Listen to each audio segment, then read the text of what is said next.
Habatus Renungan Harian Anak. Halo, selamat pagi adik-adik. Berjumpa kembali dengan program tayangan Habatus Hidupku bagi Kristus. Mari sebelum kita akan memulai aktivitas kita pada pagi hari ini, kita akan mendengarkan firman Tuhan terlebih dahulu. Mari kita berdoa. Bapa dalam surga, mengucap syukur buat hari yang indah ini, hari yang Kau berikan pada kami, dan kesehatan jasmani rohani yang Kau berikan pada kami. Sebentar kami akan mendengarkan firman-Mu, kiranya Tuhan pimpin kami dari awal pertengahan hingga akhirnya, biar kami dapat mengerti kebenaran tentang firman-Mu. Terima kasih Bapa, hanya di dalam nama Tuhan Yesus kami berdoa dan bersyukur. Amin.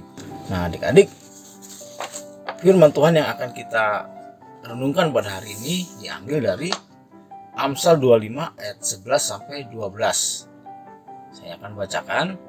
Perkataan yang diucapkan tepat pada waktunya adalah seperti buah apel emas di pinggang perak. Teguran orang yang bijak adalah seperti cincin emas dan hiasan kencana untuk telinga yang mendengar.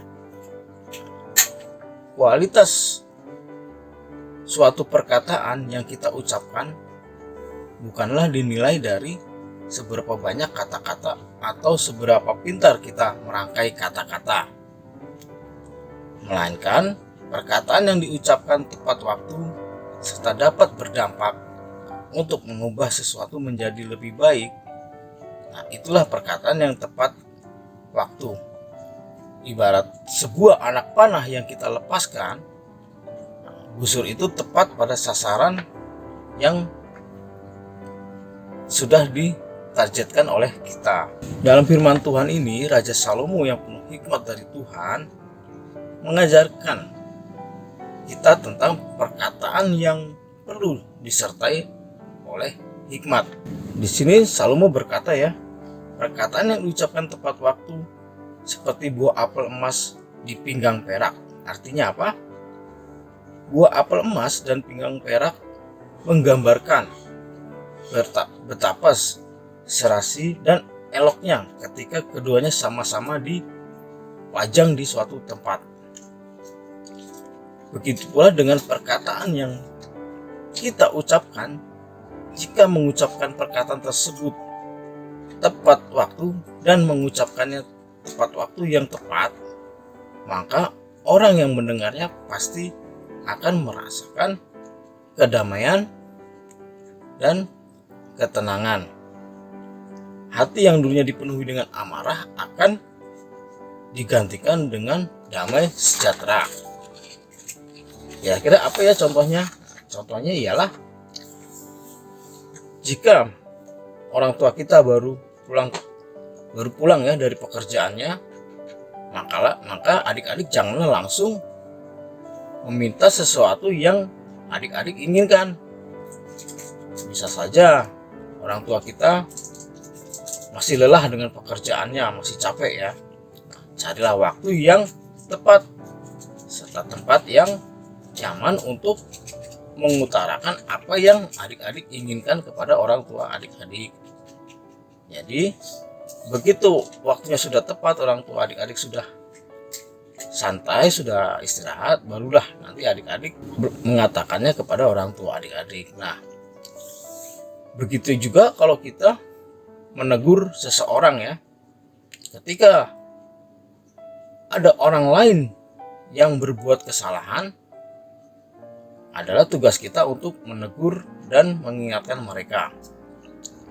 Menegur orang lain yang berbuat salah adalah sebuah keharusan supaya mereka segera sadar atas kesalahan dan kembali lagi ke jalur yang benar.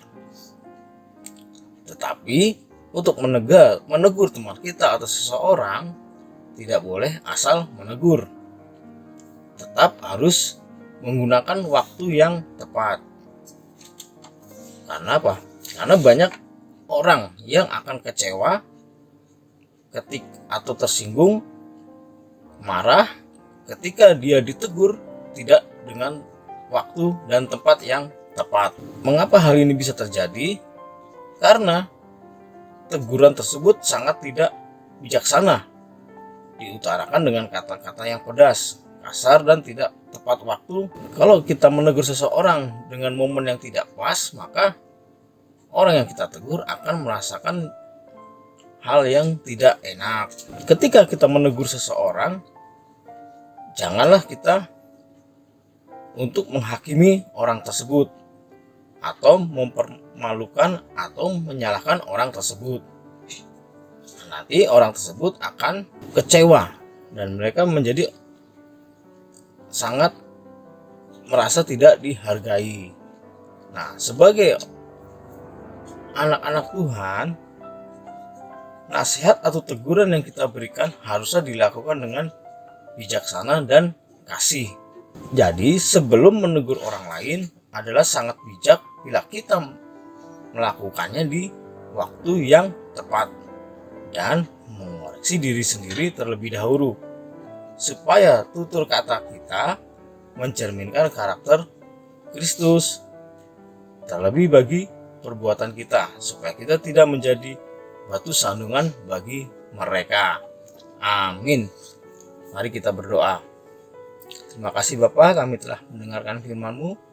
Biarlah Tuhan pimpin kami supaya kami dapat hidup sejalan dengan perintah firman-Mu saja. Berkati kami semua Tuhan untuk segala aktivitas kita pada hari ini. Kami percaya Tuhan memimpin kami semua. Terima kasih Bapa, kami telah berdoa dan bersyukur. Amin. Sampai jumpa adik-adik di Habatus lain waktu. Tuhan Yesus memberkati. Habatus